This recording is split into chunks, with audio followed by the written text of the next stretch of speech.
Halo, assalamualaikum teman-teman. Balik lagi di channel Purnomo Series. Gimana kabar kalian? Semoga selalu sehat dan baik-baik saja ya. Kali ini kita akan meneruskan merangkum Dongwasi Singji season 5 versi manhwa part 8 ya guys. Dan gak usah berlama-lama lagi, langsung saja gas cuy. Di episode sebelumnya, Wukong ingin segera menyelesaikan urusannya, yaitu pergi mencari Suyi di alam baka. Wukong pun meluncur ke bawah bumi, dan tibalah ia di alam baka. Dan saat tiba-tiba jiwa gelapnya memuncak sehingga otomatis ia berubah menjadi wujud kera raksasa. Shin beralih memperlihatkan Raja Alam Baka yang tampaknya ia lagi marah-marah. Ia menginterogasi semua arwah-arwah boneka untuk menghukum siapa yang telah membantu siluman bertopeng merah itu kabur. Maksudnya di sini itu Wuching bersama Biksu Tong dan Aosue guys, yang dulu mereka jatuh ke jurang tak terbatas dan masuk ke alam baka hingga akhirnya bisa kabur dari alam baka. Dan sekarang mereka sudah berada di bumi. Dan Raja Alam Baka tahu kalau ada salah satu dari arwah boneka yang telah memberitahu Wuching kalau formasi mantranya harus dibalik agar bisa bekerja di alam baka. Tampak Raja Alam Baka akan melakukan apa saja jika nggak ada yang mau mengaku. Dan tetap saja di antara para arwah nggak ada yang mau mengatakannya, hingga ia pun marah dan mengambil satu boneka arwah dan memotong kepalanya. Hingga kemudian para arwah pun sangat ketakutan. Dan tiba-tiba ada satu yang mengaku kalau dialah yang melakukannya dan mengatakan kalau yang lain tak bersalah. Ia melakukan tersebut karena ia tak tahan melihat orang lain menderita. Mendengar hal itu, Raja Baka jadi ngamuk guys. Ia langsung menghantam arwah boneka tersebut dengan keras hingga semuanya menjadi ketakutan. Terkena hantaman Dewa Baka, tampak boneka tersebut tubuhnya hancur guys. Akan tetapi Raja Baka merasakan kalau boneka tersebut mempunyai jiwa yang spesial. Dia marah karena Raja Baka tak akan membiarkan siapapun membantah perintahnya, sehingga ia pun berpikiran akan membuat ulang boneka arwah tersebut. Akan tetapi tiba-tiba wah, muncul kera raksasa dari atas dan langsung menerkam Raja Baka. Terkaman tersebut membuat Wukong dan Raja Baka jatuh dan terguling-guling. Dan dengan ganas Wukong menggigit tangan Raja Baka dan kemudian melemparkan tubuh Raja Baka. Seketika Raja Baka sangat kaget karena konyol sekali seorang siluman bisa menyerang dia di alam baka. Dan ini belum pernah terjadi sebelumnya. Dengan galak Wukong pun memukul-mukul tanah. Dan ia mengatakan kalau ia adalah sang pertapa agung, yaitu Sun Wukong. Ia kesini karena masih mempunyai urusan dengan Raja Baka. Dan dengan wajah mengerikan dan mata memerah, Wukong mengatakan akan kuobrak-abrik alam bakamu ini. Hingga akhirnya Raja Baka tahu kalau Wukong merupakan murid dari Biksu Tong dan juga saudara siluman bertopeng merah. Dan Wukong pun memperingatkan Raja Baka untuk menyerahkan jiwa Suyi. Hal itu membuat Raja Baka bertanya-tanya. Wukong pun geram dan menjelaskan kalau Suyi itu adalah sang Dewi Surga yang jiwanya sudah berada di sini selama ratusan tahun. Raja Baka pun tertawa terbahak-bahak dan mengaku tak ingat dengan arwah yang sudah di sini selama ratusan tahun. Ia mengaku setiap hari menerima ratusan arwah. Dan dengan tertawa Raja Baka mengatakan pasti sudah lupa jiwa yang sudah lama tersebut ia buang kemana. Dan tentunya hal itu membuat Wukong marah dan menghentakkan kedua tangannya ke tanah hingga semuanya bergetar. Akan tetapi Wukong melihat ternyata banyak sekali boneka arwah di bawah, sehingga ia pun menyingkirkan dahulu arwah-arwah tersebut agar tak terkena hal-hal yang tidak diinginkan. Di dalam hatinya, Wukong agak kebingungan melihat boneka yang banyak dengan bentuk yang sama. Di manakah Suyi berada? Tiba-tiba Raja Baka pun tertawa. Karena orang yang cukup bodoh masuk ke alam baka. Mereka semua sekarang sudah jadi koleksi dari sang Raja Baka. Gak peduli seberapa kuat seseorang di alam manusia, tetapi di alam baka ini Raja Bakalah yang berkuasa. Seketika keluar asap badai hitam. Asap tersebut adalah racun kegelapan yang pernah dikatakan Wuching kepada Wukong, bahwa jika seseorang terkena asap tersebut, maka jiwanya akan tercemar. Bahkan semangat dan kekuatan akan menghilang dengan sangat cepat. Sehingga menghadapi asap tersebut Wukong menjadi panik. Akan tetapi kebencian Wukong terhadap Raja Alam Baka yang senang menyiksa orang lain tanpa alasan membuat Wukong benci dengannya, dan ia bertekad akan menghajar Raja Alam Baka. Dan tanpa rasa takut Wukong pun meneriaki Raja Alam Baka, dan Wukong yakin akan mengalahkannya di sini, yaitu di alam baka. Dan Raja Alam Baka tampaknya memancing Wukong agar Wukong menghampirinya. Seketika Wukong langsung maju dan mencoba memukul Raja Baka. Akan tetapi karena racun kegelapan, baik kecepatan reaksi dan pengambilan keputusan akan langsung menurun, sehingga pukulan Wukong tak bisa mengenai Raja Baka. Bahkan tiba-tiba Raja Baka sudah berada di belakang Wukong dan langsung menyerang Wukong dengan rantai pengikat arwah. Seketika tubuh Wukong tertancap rantai dan digantung oleh Raja Alam Baka. Dan sekarang Raja Baka sudah mengait arwah Wukong, sehingga Wukong tak bisa melawan lagi. dan tampak Raja Baka sangat kegirangan melihat Wukong sudah tak berdaya. Dan ia senang karena Wukong sebentar lagi akan menjadi boneka yang bagus untuk melengkapi koleksinya. Dan Raja Baka berkata kalau tak lama lagi Wukong akan memanggilnya dengan sebutan ayah. Akan tetapi tiba-tiba Wukong masih bisa sadar. Terlihat matanya memerah dan dengan geram Wukong langsung mencekik leher Raja Alam Baka. Sehingga hal itu membuat Raja Baka sangat kaget mengapa Wukong bisa lepas dari rantai tersebut. Dan Wukong pun berkata, itu karena kau sebenarnya tak sekuat yang kau kira, bodoh. Di sisi lain, Wuching juga terheran melihat Wukong. Dan tampaknya saat ini kakak Wukong sudah melewati satu proses reinkarnasi. Dia bukan hanya siluman kera yang terlahir dari batu, akan tetapi jiwanya sudah memiliki kualitas yang sama seperti Raja Alam Baka. Dan ia sudah beradaptasi dengan racun kegelapan Alam Baka. Tampak Wukong pun sangat gregetan dengan Raja Alam Baka, sehingga Wukong mencekiknya dengan lebih kuat. Raja Baka pun menyerah dan memohon agar Wukong melepaskan cekikannya. Ia mengatakan tanpa kendali dirinya, maka semua arwah di Alam Baka akan tersesat karena nggak ada yang menuntun, dan itu akan menjadi malapetaka.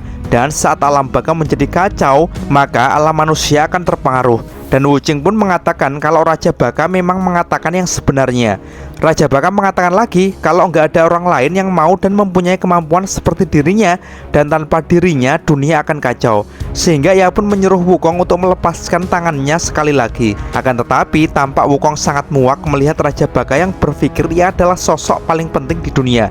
Dan krak, tanpa ampun Wukong memotong kepala Raja Alam Baka, guys. Dan Wukong berkata kalau ia tak tahu akan jadi apa Alam Baka tanpa Raja Baka.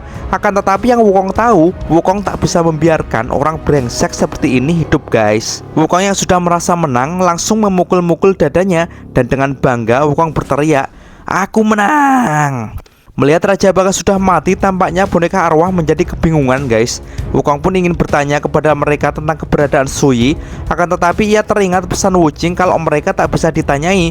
Yang harus Wukong lakukan adalah fokus mencari salah satu dari mereka dan memanggil namanya agar berhasil. Sebelum menghilang, tampak kepala Alam Baka tertawa dan mencemooh Wukong karena kebingungan mencari jiwa Sui.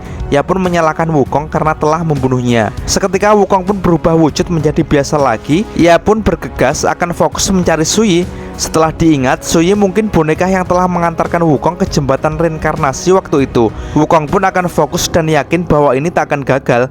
Tampak Wukong pun kebingungan dan memperhatikan satu persatu arwah boneka, karena dari luar memang bentuk dari mereka semuanya sama. Wukong pun teringat Sui yang sangat menyukai bunga, dan ada hari-hari tertentu saat-saat Sui memetik bunga. Dan seketika pandangan mata Wukong tertuju kepada arwah boneka yang telah dihancurkan Raja Baka. Wukong pun mengamati arwah tersebut hingga kemudian ia mempunyai keyakinan dan menggendongnya, guys. Dan benar saja, tiba-tiba arwah boneka tersebut berubah menjadi sosok jiwa Sui, dan Wukong pun tersenyum bahagia. Ia pun langsung menyimpan jiwa Sui dan akan membawa Sui kembali ke dunia. Scene kemudian beralih di alam manusia. Tampak Biksu Tong sedang melakukan ritual Tao di malam hari. Saat ini dia akan membantu jiwa-jiwa yang selama ini masih terhambat dan belum bisa menuju ke surga. Entah itu masih ada penyesalan ataupun dendam yang belum terlaksana. Saat waktunya tiba, Biksu Tong menyuruh Bailang untuk menyerahkan bungkusan yang ia simpan dan berpesan agar Bailang nanti bisa tenang dengan tidak mengatakan apapun yang bisa membuat arwah tersebut marah dan sedih. Karena suasana bagi orang yang telah meninggal itu penting, dan jiwa yang pertama adalah siluman cacing dari kota Chang'an. Seketika sinar cahaya bulat tersebut menunjukkan wujud aslinya. Tampak ia menyapa Bailang hingga akhirnya jiwanya bisa menuju ke Alam Baka dengan tenang. Dan jiwa selanjutnya yaitu Jenderal Prajurit Batu. Tampak ia menggunakan bahasa primitif yang Biksu Tong tak mengerti. Akan tetapi Biksu Tong bisa merasakan niatnya dan segera menuntunnya untuk pergi. Selanjutnya yaitu Nona dari kota air hitam. Tampaknya dendamnya dengan Chu Patkai sudah mereda, dan sekali lagi Patkai meminta maaf kepadanya. Dan Nona Miao sadar bahwa hikmah di balik masalah ini adalah jika Patkai saat itu tak pergi, maka ia akan menikah dengan Patkai. Dan apabila nikah dengan Patkai, maka mungkin akan lebih sedih daripada sekarang. Waduh. Dan ia pun dapat pergi dengan tenang, guys.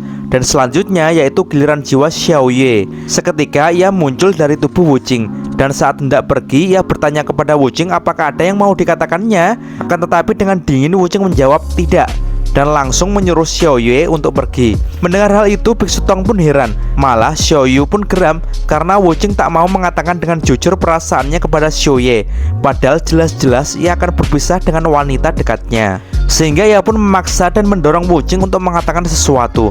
Hingga akhirnya Wucheng pun berkata sesuatu kepada Xiaoye.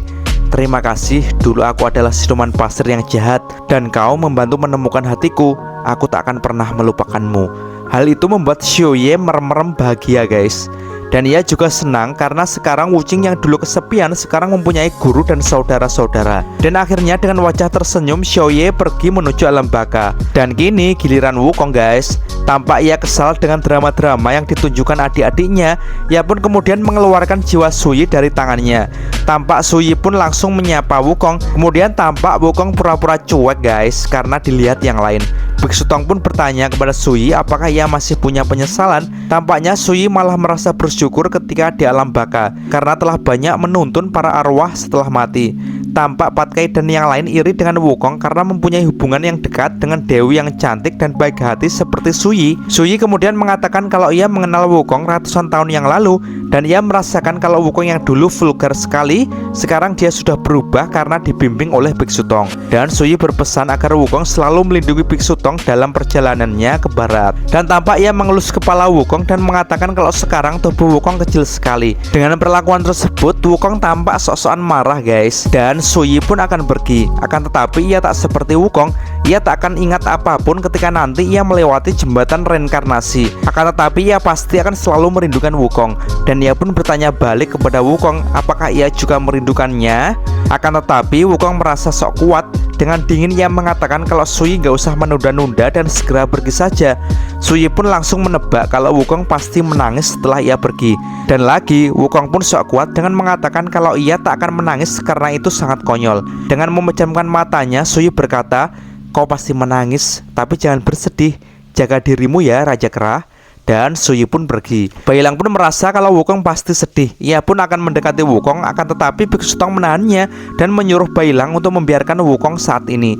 Ia pun langsung mengalihkan perhatian dan ngobrol dengan yang lain untuk membahas rencana ke depannya dan meninggalkan Wukong seorang diri. Dan ternyata terlihat wajah Wukong yang penuh dengan air mata guys. Karena memang sekuat apapun sang Raja Kera, ia pasti sedih ketika ditinggal oleh wanita kesayangannya. Dan di tengah Wukong menangis sesenggukan, tiba-tiba tubuhnya dicolek-colek oleh seseorang guys dan menanyakan nama Wukong. Dan Wukong pun langsung berbalik dan marah. Dan ternyata itu adalah